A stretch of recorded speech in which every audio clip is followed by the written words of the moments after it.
You ever had a Stroope waffle?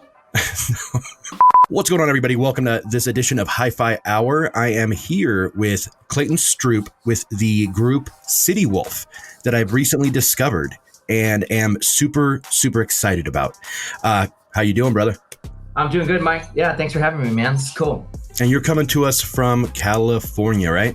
Live from Rockland, California, the Nice. beautiful Sacramento suburbs. Yeah, I used to live in Roseville, so you probably... Oh, what? Yeah. Yeah, when I was a little kid. So yeah, Wow. NorCal is definitely near and dear to my heart, but I know you've experienced both SoCal and NorCal, so Oh, yeah. I think you picked the better one out of the two. Yeah, I don't know. I mean, you have to almost be a millionaire to buy a house in California anywhere decent. So it's like, I joke. I said my parents, like, once you guys kick the bucket, I'm out of here. Moving to Texas or something. Bro, I'll tell you what. I'm in Colorado now, and the prices out here aren't much better. And it's because go ahead. What I think's happening is you have a lot of people are leaving California. Mm-hmm. Like you saw in the election, Texas was way closer than it usually is, and they say that's because it's so many California transplants have come out there and shifted the. Sure. Well, I lived in Austin for a little bit and Dallas when I went to college, and Austin, dude, for music. Yeah. Austin is insane, and I'm sure you've been to all their huge South by Southwest and all that stuff. So, for the audience that is just meeting you for the first time today, and I know I'm hoping a lot of your fan base will be watching this as well.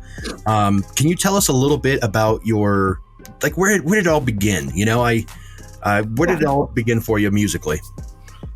When I grew up. My dad's is a old school, hard rocker, Mm-hmm.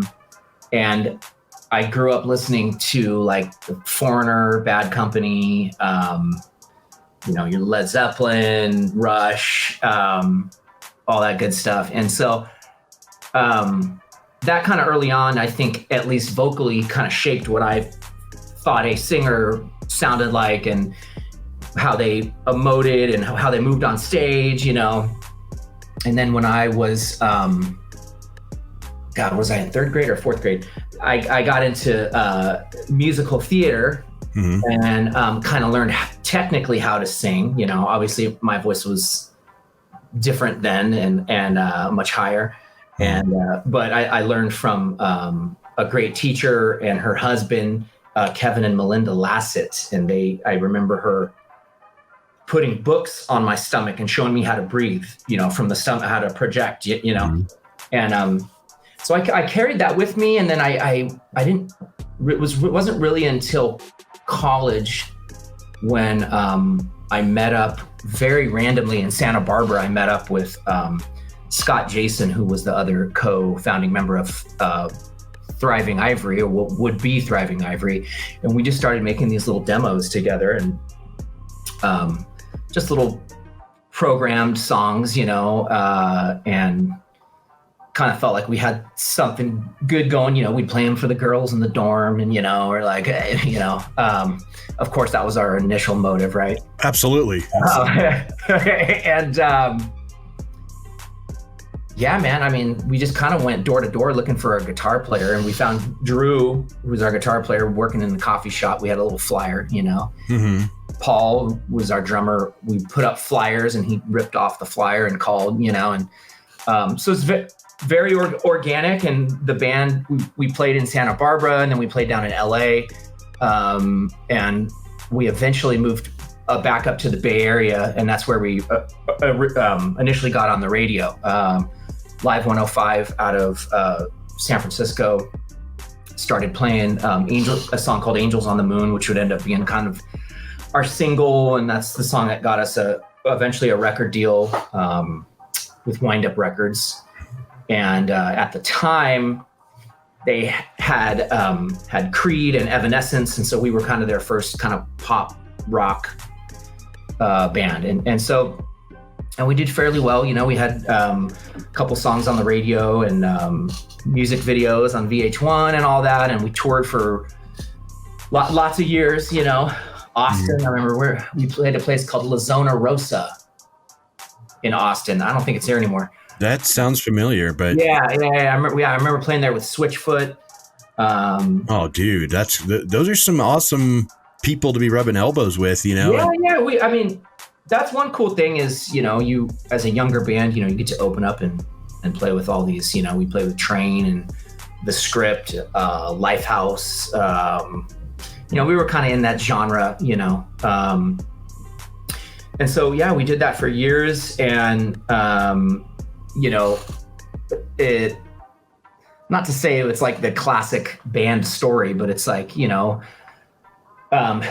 personalities, you know, friction, you know, we kind of ended up everybody, well, a lot of things happened at once. You know, the label kind of dissolved. My son was born when I was 28. Mm-hmm. And we were kind of in this limbo place. You're in the band, you're like kind of not really making money. Like if I was a single guy, I probably could have ridden it out, you know. Right. My son was born and it's kind of like, all right, you know, it's time to get a real job.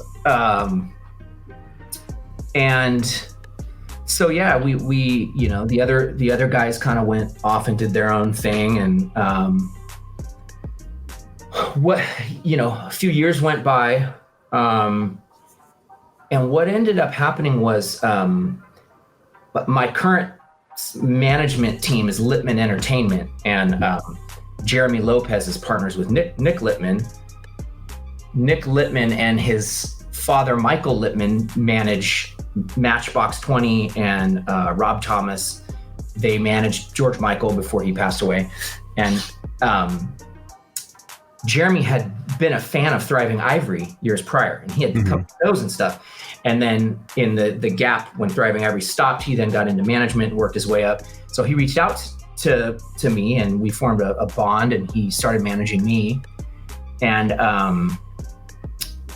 that's kind of when the City Wolf thing started. And the angle that I came at it was because I was working at a whole other job at the same time, and he took me into the office of a publishing licensing firm in LA called Position Music. Mm-hmm. And they're one of the big dogs down there in LA. And my original goal was to write original stuff as City Wolf with the intent of, you know, for licensing and whatnot. And they played me a couple tracks in the office of bands that do well in that arena, you know, stuff you hear on Netflix or any commercial you hear has got the, you know, like the Rag and Bone, you know, got stuff and Grandson. And I listened to it and I was like, man, I can do that, you know? And I kind of heard the way they were singing and I was like, yeah, that's kind of how I sing naturally anyway. Mm-hmm. So I did a first record and you know, we came up with the name City Wolf, and that's kind of how it all started. That first record was with a place called Riptide Music Group down in LA, and with them, you know, I got some cool placements on Netflix and Hulu and Marvel and stuff, and some cool Call of Duty trailer promos, which got me some serious points with my 9-year-old. Of course. Well, the main single that I have been enjoying the most is Give Me Glory. And that is like an anthem for greatness. You know what I'm saying? Like, you have created an anthem for greatness. I think that's a song that anybody that's either in sports or in any kind of competitive hobby can rally behind and be like, this is my anthem. I'm coming in, you know, into the ring with this song, you know? Heck yeah. So yeah, you did really well with that. And honestly, the whole EP is fantastic. You know how you come across sometimes an album that you're like, you like the band, you like a song or a couple songs, and then the rest is kind of filler and it's okay. But with this EP that you released, I was like, every song was a banger. Thanks, and man. I'm like, boom, boom, boom, nailed it. I'm excited for you to hear the stuff this year. So that song "Gimme Glory," which is that's pretty new. That was late November, I think. Mm-hmm. And I just that was something I had done.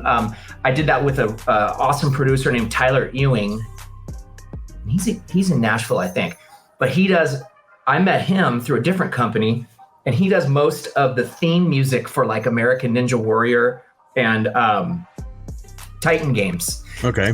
So I was like, so he's got his finger on the pulse. Like he sent me the track, because sometimes if I'm working with a producer, they'll kind of send me a rough track and I'll just write to that. Okay. And he sent me the track, and you know, with the anyways, he sent me the track, and I was like, dude, this is badass. And so I wrote to that, and but the stuff that's for the past year, I've been working on a full record, an 8-song record for Position Music with my friend, and he's an awesome rapper named Easy McCoy. Mm-hmm. And so you're gonna have some rap vocal hook back and forth between me and him, and it's crazy. You do have a couple songs that I heard with a rapper. What was his name? Panther. Yes. Yeah. That was my first kind of dipping my toe into it. I would say this stuff with Easy is much more organic and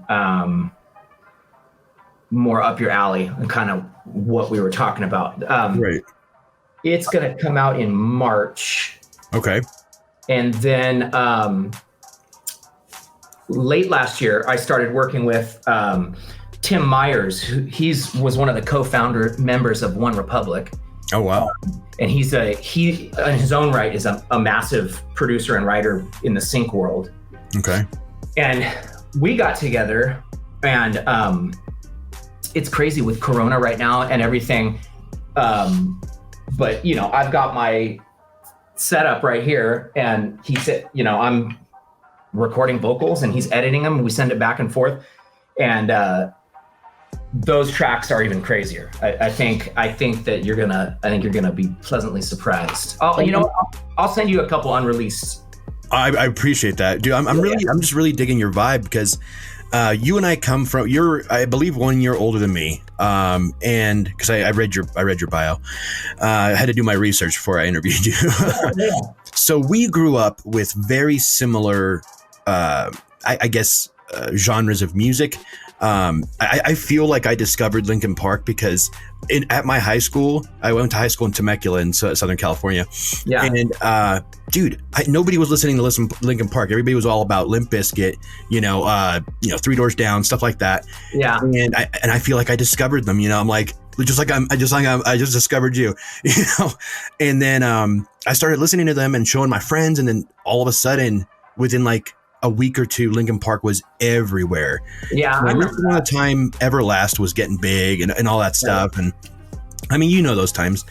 And like the music, I feel like music back then was so good, you know? And then we went through, I think up until 2010, music was just badass, you know, because then that 3 Days Grace came out, Shine Down, all those guys. Chevelle, remember Chevelle? Yeah. Shine Down. I got a funny story for you, actually. So the guitar player from Shine Down was, a friend, kind of acquaintance of ours, and he liked Thriving Ivory. Mm-hmm. And a lot of times, we play these festivals and stuff, and you don't really have control over the order of when you come on. Mm-hmm. And sometimes it would be so inappropriate. Like we played Memphis in May, and I remember it was us, Shine Down, and then Korn. And for anybody who wants to go and listen to Thriving Ivory, we basically didn't belong on that bill. Right. Right. It's I remember coming onto the stage, and there's like 10,000 people, and like we're carrying our pianos up there, and I remember seeing their faces just like, what? Well, I think Thriving Ivory had a very Maroon 5 feel to it. Yeah, for sure. Yeah. Kind of not as hard and gritty as City Wolf is now. No. But you guys, the vocals were still there. You know, your vocals are flawless, and you have one of those voices that it's very recognizable. Sure. Kind of like, you know how you listen to Muse? You can not know you're listening to Muse, but you know you're listening to Muse because of his voice. For sure. Same scenario, dude. You have this voice about you that is very recognizable. And I hope actually after our interview here, I can, kind of preview for my audience one of your songs.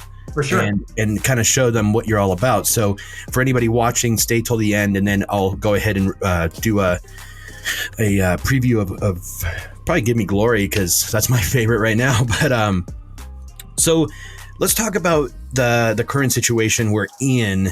I think this is kind of a cool time for people to get creative, don't you think? Well, yeah, and it's kind of has forced everybody inward. Mm-hmm.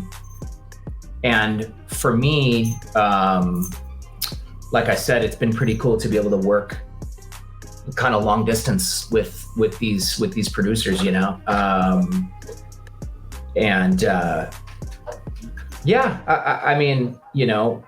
also I think kind of forces you inward. I think maybe people are hopefully over the past year have been a little bit more like reflective of themselves and kind of looking inward. We're all sitting home alone, I don't know how.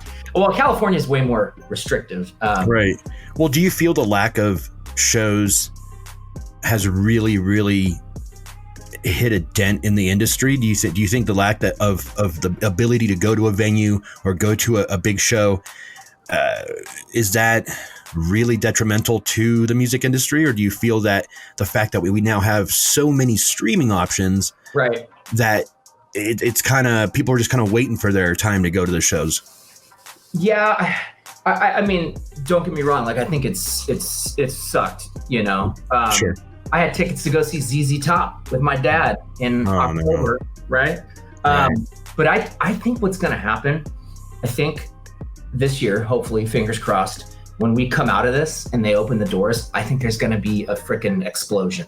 But I think people are going to be going to shows. People are going to be going outside. People are going to be buying stuff, just because they can now go and so I think you're going to see like a crazy resurgence, Mm-hmm. And for me, it's cool because I feel like this past year it's been like prep, like battle prep. Like I'm getting my songs ready. I'm getting this, Do you enjoy touring? It's one of those catch-22 things. I mean, I look back on it, and for a lot of years, I mean, it sucked. Like we were in a van, towing our gear, driving hundreds and thousands of miles, not making any money. You show up to a venue in Odessa, Texas, and there's two people there. One's the bartender, one's the bouncer. Oh, God. And but there is something that I always kind of miss about being on the go and traveling, always having another destination. I miss that. And I love performing. I mean, I miss that. But what would happen? Inevitably, what would happen is like 2 or 3 weeks would go by, and then I'd be like, "Dang, I'm beat. I want to get back." And then I would get back, and then a week would go by, and it'd be like, "Man, I want to get back out there." So it's. Well, I read in an interview that you did that you it's really a good experience for you to be in front of hundreds, if not thousands, of people. However, you have an issue with the mic stand. I read somewhere that you chipped your tooth with the mic stand. Yeah. So look. So I now will only ever use a tripod because which one is it? Oh, it's my left front tooth. Yeah. The circle-based stands, I move around a lot and stuff, and I would kind of lean it forward or whatever. And then one time I leaned it forward, and then I stepped on the back of it, and it swung back in my face. God! And chipped my tooth, and I chipped that tooth twice. Dude. And so then I just kind of covered my mouth for a second and held the mic out to the crowd. Oh no, yeah. Dude! That's just it's part of the entertainment gig, right? Battle scars, man. Battle scars. Yeah. Now, I read also previously that you want to do collaborations with people outside of your general genre, which I feel that you've accomplished with City Wolf already. Is there anything, and I don't know if you want to give away too much because I know that it's coming out in March. However, is there something or someone or a group or anything that you're really looking forward to working with or want to work with? I mean, crossing over and collaborating with a rapper was always something I wanted to do.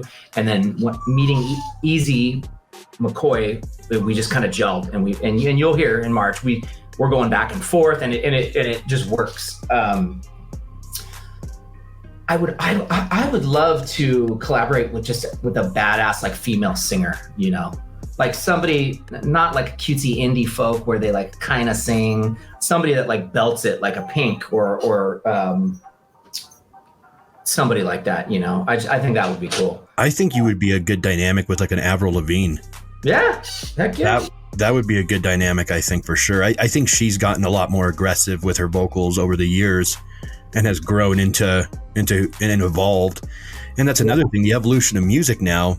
I'll be frank with you. I'm not a huge fan of a lot of the rap that's available now. Yeah. I don't like how it's evolved. And sure. I feel like, you mean like mumble, kind of the mumble rap stuff? Yeah. I know what you're saying. Well, I think you're going to be pleasantly surprised because when we're done here, go listen to Easy McCoy. That's not how he raps at all. He's like in your face.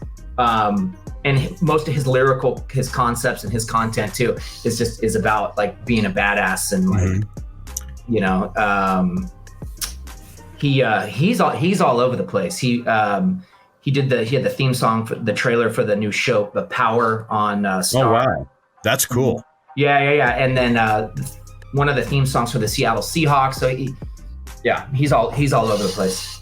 Yeah, well, I personally I was actually a tour photographer for a couple years for Bone Thugs and Harmony. What? Yeah, dude. And I'll tell you what, man, as an observer, you know, because I really didn't, I was more there to work than to play.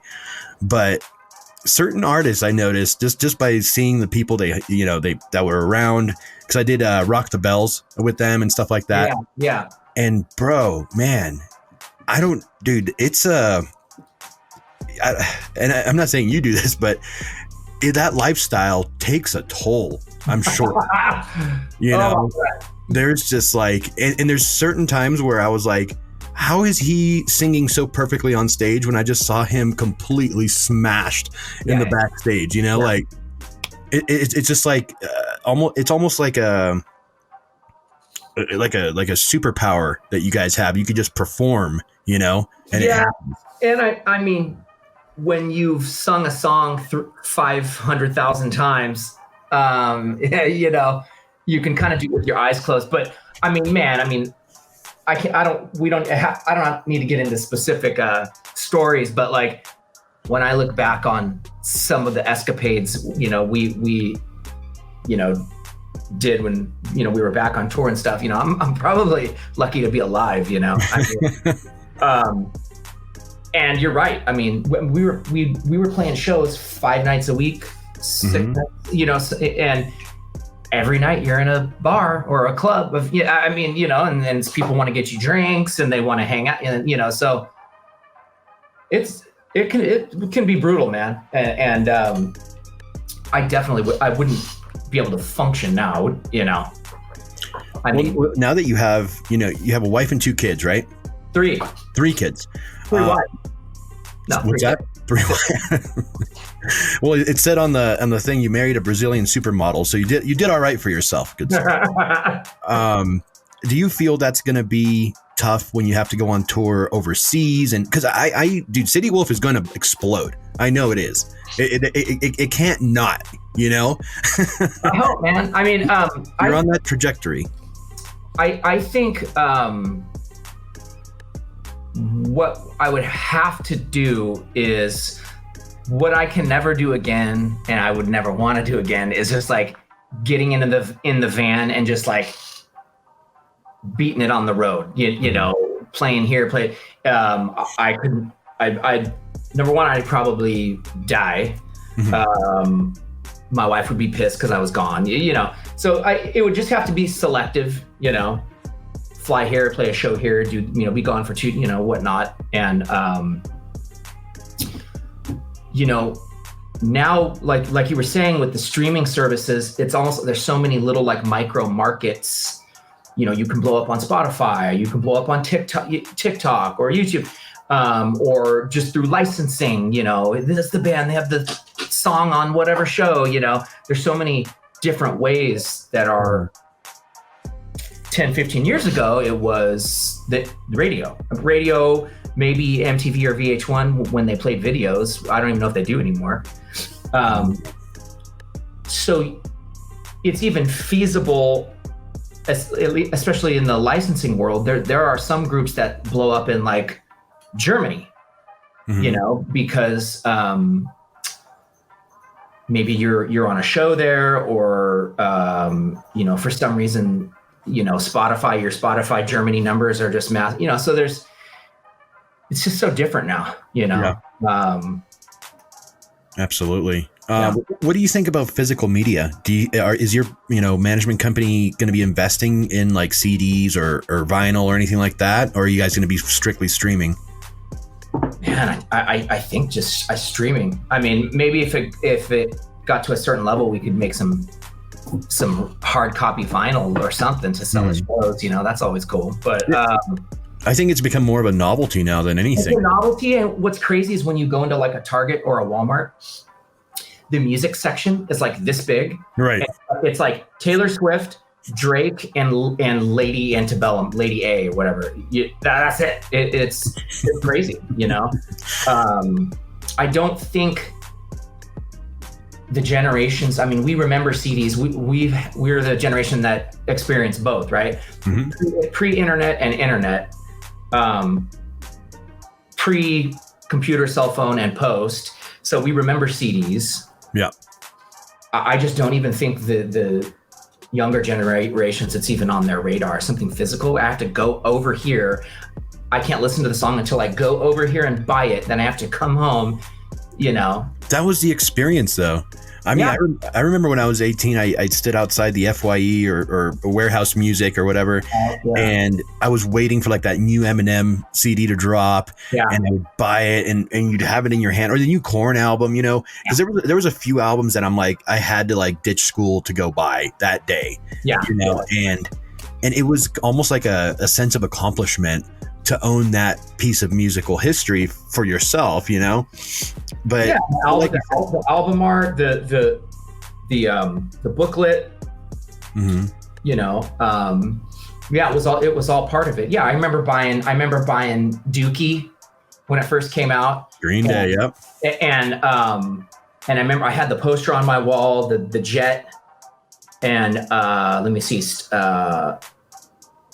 Stone. This is more like junior high, but like Stone Temple Pilots, Filter. Yeah, it was a little more just tangible back then. I felt more visceral, you know. I don't even think my kids would know how to put a CD in. They probably, because DVDs, but. Yeah, I mean, I think, I don't know. I like CDs, man. I guess I'm stuck in my old ways, but I do primarily listen to most of my music. Obviously, I mentioned to you prior. Well, how I discovered you was, you know, I was on Tidal, and obviously on those streaming services, it gives you suggested artists. Yeah. And you popped up, and I was just blown away. You know, I was blown away, and I'm like, who is this guy? You know, I got to find him. So I super stalked you, and I found you on Facebook, and I'm like, dude, you got to come on my show, man. I want to interview you. And you know what? I had a feeling you were to be super cool, you know, and you are, obviously. But dude, I'm just like I said, I'm so excited for the future for you, and the fact that, you know, this new direction you're going in, and I know we touched a little bit about this before the show, but this new style of music that's kind of emerging, that has a lot of that New Orleans vibe to it, the twang, and that you know, that beat, that steady beat, and there's so much that goes into it, so many instruments and so much production, and obviously the vocals and all that. Do you feel that genre is going to stand the test of time, or do you think it's going to continue to evolve? I feel like it's it does harken back to, and you mentioned Grandson. I'd say like Rag and Bone Man. There is something kind of timeless in there that's almost like you said, like that old New Orleans blues, kind of dirty, down by the river. I don't know, and I don't know what that is. Like when I sit down, because when we were writing the new songs for my solo stuff, the A&R guy at Position, he said that too. He said, man, these are sounding like, and he started referencing the same kind of things, and I was like, man, yeah, it does really. And what's interesting is I don't sit down and try to do that. Right. It's kind of just how it comes out. Mm-hmm.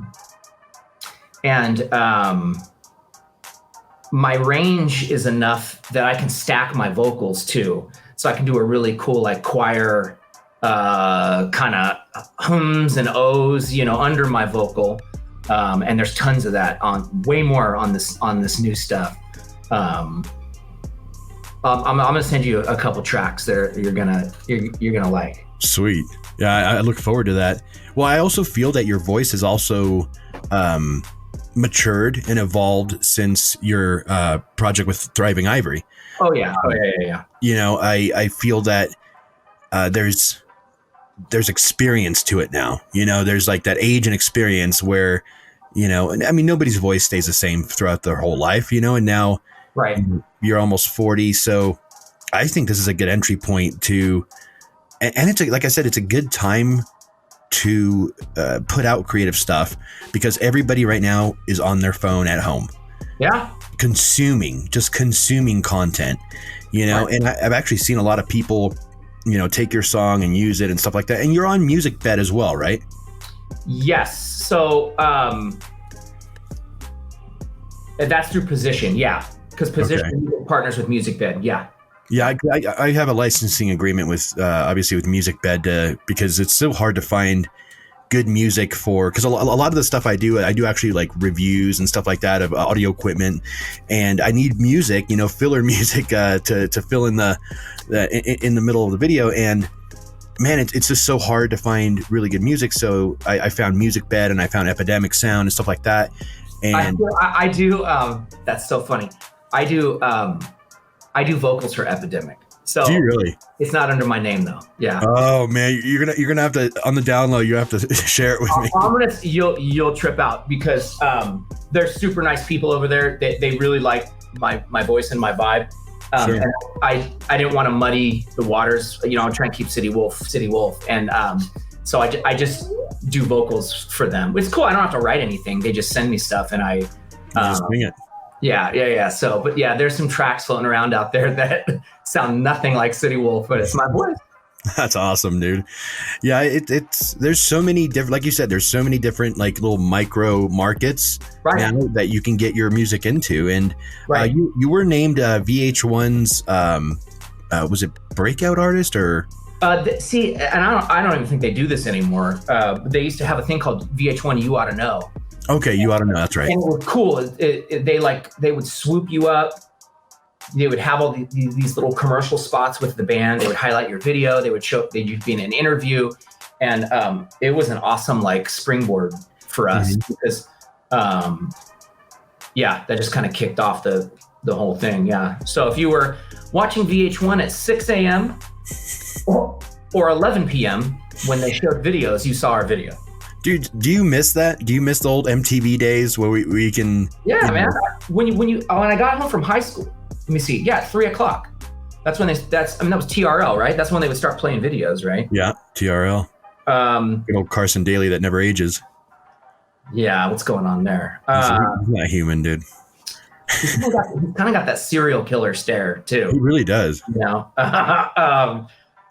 I do. I miss videos. It was kind of the other half of the band. You had the record, and then the video, which kind of told the visual story. Like, and some of those are like etched into your memory too. Like I could say, okay, video for Pearl Jam, Jeremy, boom, I can see it right. You know, remember seeing those videos and I was like, whoa, you know. Yeah, man. Can we expect any videos from the EP or from the future March release? Yeah, probably my solo stuff. So that's gonna come out like early summer. Wait, is this gonna be separate from City Wolf? No, it's just gonna be. It's gonna be. Okay. It'll be my. Okay. It's my kind of my second record, but this one is with Position. It's a much bigger company, bigger push, and I feel like the songs on this one are kind of next level for me, at least. I feel like, you know, sticking with the same genre though, or just kind of going further, getting deeper into the muddy waters on this one. Oh, nice, dude! I'm so excited for this because, like I said, every song on that EP slaps, dude. It's so good, and I can't say that about a lot of things, you know. Even with Grandson, which I'm a huge fan of their stuff. There's certain songs I'm like, oh, skip, you know, like, but with, and I hope they don't see this or hear this. I'm so sorry, Grandson, but yeah, with your EP, man, I was like, there's no way this guy just killed it all the way around. How long ago did you record that? When did you start City? You started City Wolf a few years ago, right? 2019. Okay. Yeah. Yeah. And yeah, those songs, I mean, I feel like now with this new stuff, I'm way more painstaking with getting everything right. Those we kind of just, I did with the producer and we sent to Riptide, we sent to the label, and that was it. With Position, their A&R process, it's like a real A&R process, which is cool. Mm-hmm. And the A&R team is great over there. So like I said, Tim Myers and another guy named Chad Copeland, the producers I'm working with, are kind of like are veterans in the sync licensing space. Mm-hmm. And so working with them is also, I feel like, kind of lifting my game, because it's kind of showing me there's a trick to writing something that is genuine but will also work for sync licensing. Okay. Sure. Because you can't just come out, you know, with a song called "Let's Go Get 'Em," you know, and there is, like you said, you've looked for licensing music. There's stuff like that. Yeah. And it's just like, come on, man, I don't want to use this, you know. So you got to walk the fine line of making it sound genuine, but it would also work in some other application, like a Muse song, right? Anthemic, big, you know. So, and I'm getting better and better at that. Well, I got a good question since you brought up Muse. How do you feel about this new emerging genre now that kind of goes back to the 80s style retro vibe? Because Muse's latest album is like, it could have been the soundtrack for Stranger Things. You know what I'm saying?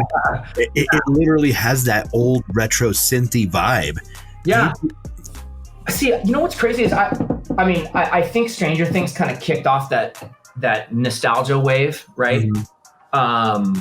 And that soundtrack is dope. Just I don't know who does the Stranger Things soundtrack, but it's sick. But I think it's kind of always been there. I remember when the Killers first came out, mm-hmm. listening to their first record, I'm being like, this is the Cars. It's basically the Cars with it sounds a little bit better. Kind of off key throwaway singing a little bit, you know, not perfect. Big synths. So it's interesting. I think it does kind of bubble up, over the years. Would you be open to trying something like that? Some kind of, I think that would be rad. Yeah, heck yeah. I mean, because your voice is very adaptable to whatever you throw at it, you know? Yeah, for sure. No, man, that'd be super dope. I mean, I love Tears for Fears, Depeche Mode, and Nine Inch Nails was almost kind of just a more aggressive, like Depeche Mode, kind of coming out of that, you know. Actually, I think he may have even produced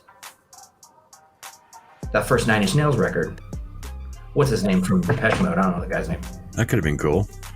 So how has your fan base from Thriving Ivory, have you gotten any feedback from them for your new City Wolf project? Has there been positive and negative, or has there been I wonder about that sometimes, because I feel like if people dig deep enough or keep clicking, eventually they'll find, but no, it's all been positive. I sometimes I feel like I'm waiting for the negative, like, why is your voice so gravelly now? What happened? But no, it's been positive. I was just reading some comments this morning, people saying, I love how the path you're on, or, I just see this kind of like a different chapter, Yeah. Well, I think that a lot of your fan base, because I was watching a couple of your Thriving Ivory videos on YouTube, and I was reading the comments, and a lot of them were like, where are you guys at? When's the next project? Yeah. They're all anticipating the next step for you guys. And that's always awesome. The fact that people can rally behind your music and support you. And, that's essentially, that's probably why a lot of artists, that's the gift you get, is the appreciation of the people, For sure. And I get a kick out of when people message me on Instagram or whatever and tell me that something means something to them, or this song, that's cool to hear, What'll be crazy is I can tour a City Wolf and I can cover a Thriving Ivory song. How about that? Oh, dude, then you're appealing to everybody, Right? Yeah. Well, because I'm sure a lot of your fans from Thriving Ivory will still support the City Wolf project, because it's you, it doesn't matter what you call it. They're supporting, Clayton, they want to see you, and they want to, engage with your music. But yeah, man, I'm excited for the future, and I'm excited for March to see, what comes out. I promise I will not leak anything to the public that you send me. Yeah. I'll send you a couple jams on the down low. Oh, dude, that'll be so cool. Is there anything else that you'd like to tell my audience as far as upcoming stuff, or is there actually, have you talked to any venues about possible shows in this year, or is everything still kind of like, I don't know? The only thing I heard was, and this is, I try not to watch the freaking news, and it's depressing. I definitely don't get my news from social media, because that's ridiculous. But what I heard, I heard that Live Nation was thinking about having some sort of system that you've got a card or something that shows that you've been vaccinated, and then now you can go into the venue. I don't know, man. But well, in fact, one of the co-writers, Graham Colton, that I'm working with on this record, he owns a big 1,700 seater venue in Oklahoma City. And I should ask him, but they're not open yet, I don't think.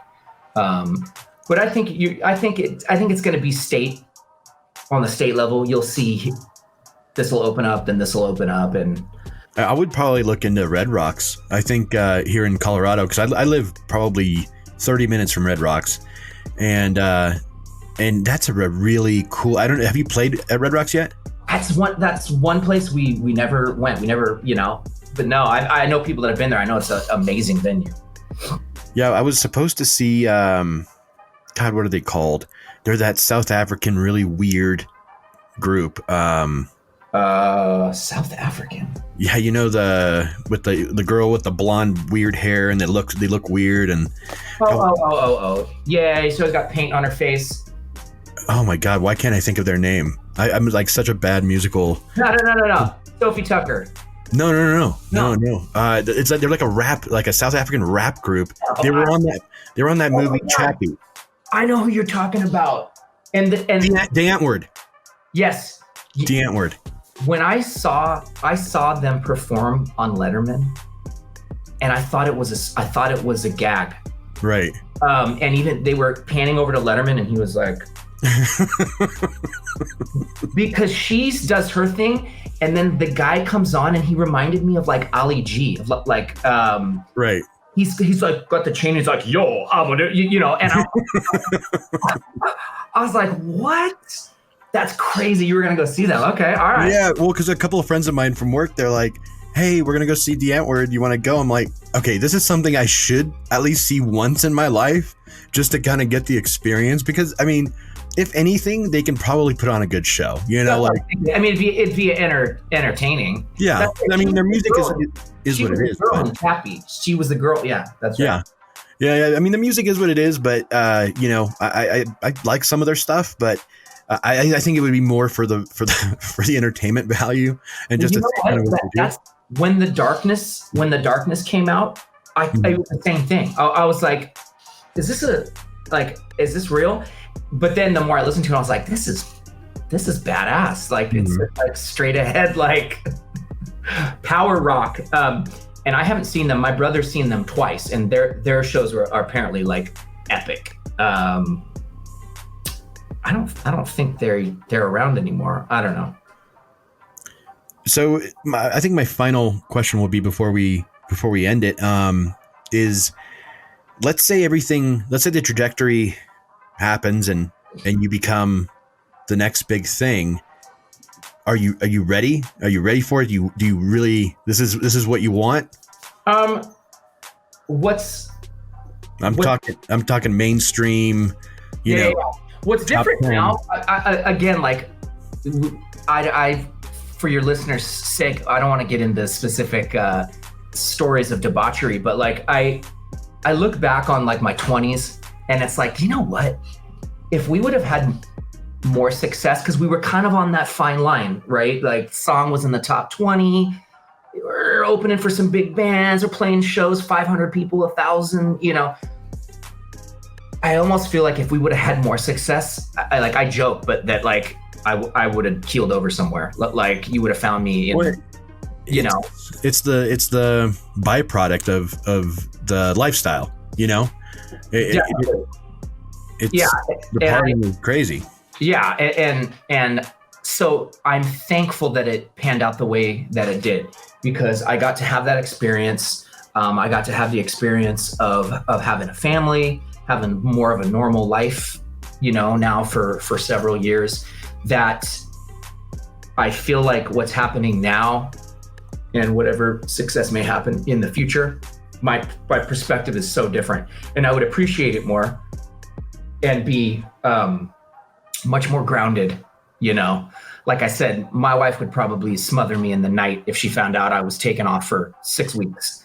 You don't want to mess with I'm Hispanic, dude. You don't want to mess with any Hispanic woman. Yeah, because, dude, hell hath no fury like a Hispanic woman scorns. So, I'm sure you've already learned that with your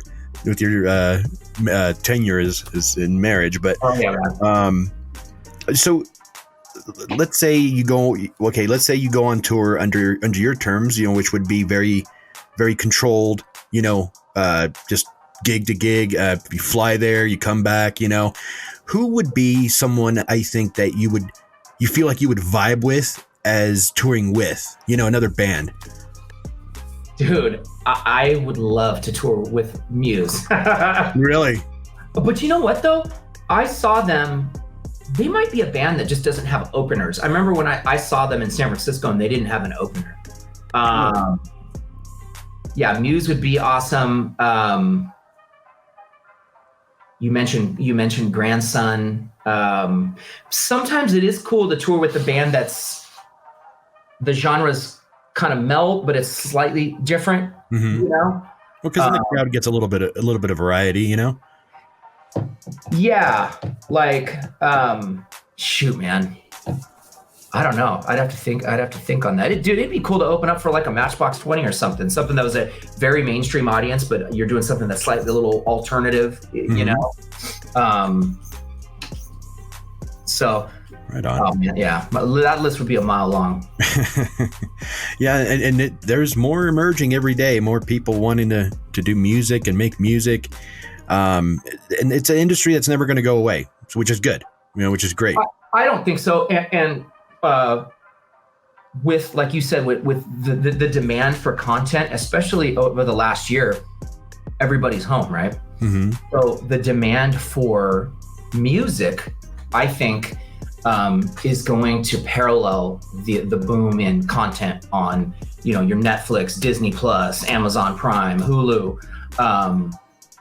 They're gonna need a soundtrack for all that stuff. Mm-hmm. And, that's another way that which is kind of the route I'm going down, that a lot of bands blow up. It's like, what was it? Oh, that band Fun, right? I'd never heard of those guys. And then all of a sudden I was watching, was it a Red Bull commercial? Tonight, and the car is jumping, right? Mm-hmm. That kind of stuff. I'll tell you what, there's so many times that I'll watch a trailer, before a movie, or watch a trailer on TV, and I'll grab my phone and Shazam it because I like the song, Totally. Yep. So that's another thing, like, trailer music, like you said, sporting events or American Ninja Warrior type stuff, there's an opportunity for all that stuff. And I don't know. That's what I'm going to send you. I'm going to send you something. I teamed up with a production duo called Black Hydra, mm-hmm. me, Easy McCoy, and Black Hydra. And they did the trailer music for the new Batman trailer. So no way. So they released, I think there's only been one trailer, and it came out in like the fall, mm-hmm. For the new Batman with Robert Pattinson. So go check that out, because I did a song with them. So it's like a trailer. It's a cover. That song's a cover from Nirvana. Yeah. It was them. Yeah. So I couldn't find the song anywhere. Yeah. So they got the clearance from Courtney Love, I guess, and did that trailer, so you can hear what they sound like. So that's something I'm dipping into too. I'll send you that song. Sweet. All right. Well, cool. All right, bro. It was really nice talking to you. Thank you so much for being on the show. Yeah. Taking the time and hanging out with me, dude. This was great, dude. Anytime, man. Yeah. When the album comes out in March, and then the solo one in like maybe May, let's do this again. And then absolutely. And for the audience that wants to hear his music, it's going to be coming up right after this, so just stay tuned. And we'll see you guys next week. Thanks again, Clayton, for being on the show. Anytime.